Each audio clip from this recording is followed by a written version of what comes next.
Welcome to the Bradling Podcast, your home for expert wedding planning advice. Today we're talking all about how to personalize your wedding ceremony. But before I get started on all of our personalization tips, I want you to check out our ceremony cheat sheet. If you're thinking about your ceremony and trying to figure out your lineup, where everybody's going to be standing in your wedding party, who's going to be sitting in the front row and in what order, it's a really important thing to have it laid out before your rehearsal and before your wedding day. And we have a cheat sheet to help you. So follow the link below and download our ceremony cheat sheet to make your ceremony planning really easy and organized. But for now, let's talk all about how to personalize your wedding ceremony. With your wedding day planned uniquely for you and the one you love, there are many options to personalizing your ceremony. This important moment shared between you is also watched by tons of your friends and family, and so it's a perfect opportunity to allow your personality as a couple to shine and to do something a little sentimental to the two of you. Here's a few options for personalizing your ceremony. First, let's talk about music. Creating a personalized ceremony playlist is a memorable option for your wedding day. Incorporating songs that are unique to you and your loved one, it can add a special touch to your ceremony.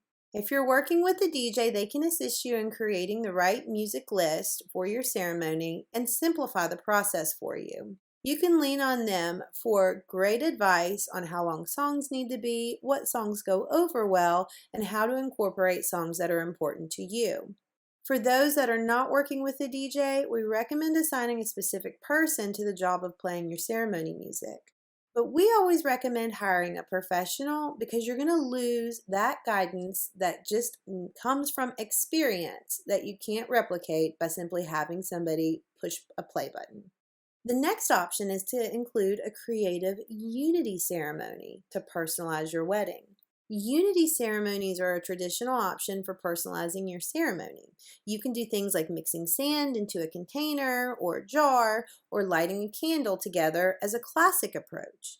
However, there's various creative approaches for your unity ceremony, from creating a painting together, to crafting a time capsule, to doing a wine mixing, or I've seen a whiskey mixing unity ceremony. So talk about things that you both like, or things that you both tend to have in common, and also things that might have been important with your relationship. So if you went to a wine and painting party on your first date, then maybe you should do a unity ceremony that involves painting. If he took you on a whiskey tasting tour one weekend and you had a really great time, maybe you could do a whiskey mixing unity ceremony. There's tons of ideas out there, and don't be afraid to think of your own. The next option you have for personalizing your ceremony is including friends and family. For the couple that would like to create moments for friends and family to participate in their wedding and also make your friends and family feel a little special, there's various options to include them. A loved one can officiate your ceremony, for example. Just check your local state laws and your county laws to make sure that they can do that. It's always important to make sure everything's legal. But you can also do things like include fun options like a family pet or a reading or somebody to sing during your ceremony that's a close friend or family member. We've also had people that were included in the unity ceremony that might be a stepchild or somebody else that was really important to the couple. A final way to personalize your ceremony is to think long and hard about how to make your ceremony exit special. You can dance down the aisle with sunglasses on. You can play the first song that you dance together as a couple to. Or you can just think of something personal to you that you all can incorporate as a couple. It's a memorable moment where all eyes are on you anyway, so why not make it special? An idea that I've seen that I really liked after a ceremony and I thought was really unique, and the guests really liked it too, was a unique take, I would say, on a receiving line. So if you don't know what a receiving line is, it's a little bit old school, and it's a traditional way of immediately after the ceremony, the wedding party lines up with the bride and groom at the end, and the guests walk down the line one by one to say hello to the wedding party and at the end to congratulate the couple. This ensures that the couple gets to say hello to every single guest and thank them for coming. And it ensures that every guest gets to say, "Congratulations, we're so glad that you invited us."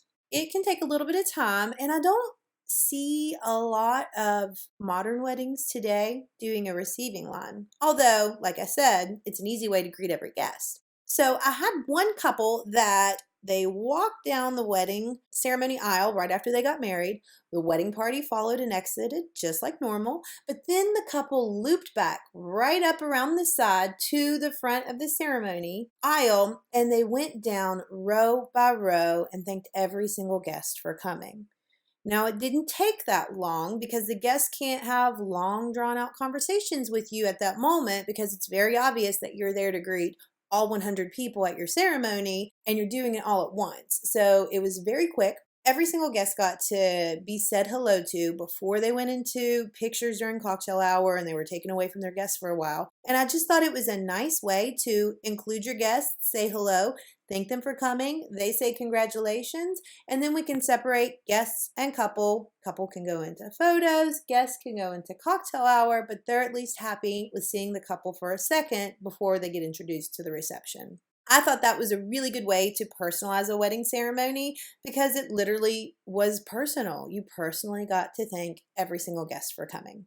So don't forget when you're planning out your ceremony personalization that you need to get organized with your wedding party and your seating, and download that ceremony cheat sheet to help you do so. And for more expert wedding planning advice, just follow us at The Bradley.